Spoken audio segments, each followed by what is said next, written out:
Tonight, in a well-balanced show, Thomas gets egg on himself. Bill and Ben are full of cheek. And a trio of lorries head to a level crossing.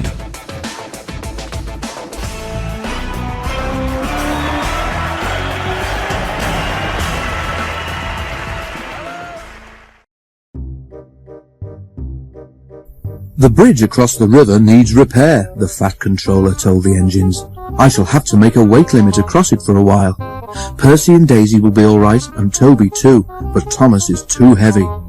Thomas looked anxious. How would you like to go and help Edward? Suggested the Fat Controller. Can't Annie and Clarabelle come, sir? Asked Thomas. The Fat Controller shook his head. They'll be needed here, I'm afraid, he said. Daisy can't carry all your passengers on her own. Percy promised to look after Annie and Clarabelle, but they were sorry to see Thomas go. To cheer Thomas up, Edward took him to see Bill and Ben, the twin engines who lived at the China Clay Harbour. Oh dear, not another blue engine, said Bill cheekily. First Edward, then Donald, then Douglas, and now, don't forget Gordon, Bill, interrupted Ben. He came here once by mistake, so he says. Now that I think about it, I don't think he enjoyed it much, he added innocently. The twins both chuckled, remembering. No, but seriously, Edward, said Bill. Why doesn't the Fat Controller paint engines a proper colour, like us for instance? Thomas let off steam indignantly. Let me tell you, bloody cheeks, he began. All right, you two, laughed Edward. Go and move those trucks or there won't be room for any more. Bill and Ben, unabashed, went off happily.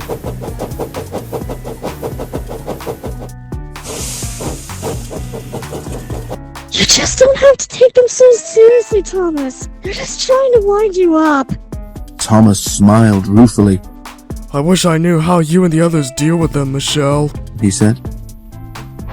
Near the harbour, the line crossed a lane. The crossing had no gates.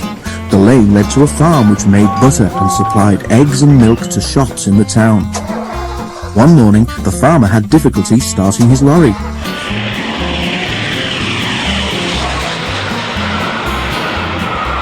He did it at last, but the lorry jerked along in fits and starts. The farmer was worried about his load of milk and butter and eggs. That milk will be churned to butter soon, he muttered to himself as he neared the level crossing.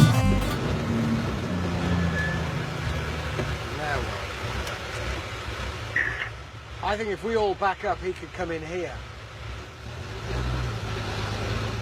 Hammond, we can't. There's nothing to be gained by it. Hammond, you idiot! You reversed into the sports lorry! No, broken my lorry. You've broken it. I didn't know genuinely that was an accident.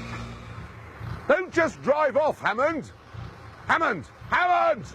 He had just got down to telephone for help when he heard a train approaching.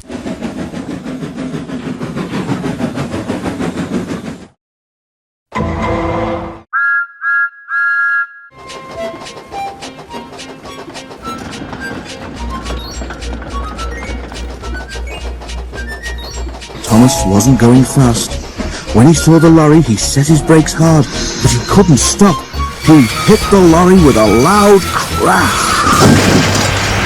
The force of the blow spun the lorry round. Splintered wood flew everywhere, and eggs, butter and milk were catapulted over Thomas. Oh, God, I think I'm gonna be sick. Just look at my poor old lorry, said the farmer, emerging from behind the hedge where he'd been sheltering. What a way to make an omelette! The driver made sure that Thomas wasn't hurt, then stood back and surveyed the mess.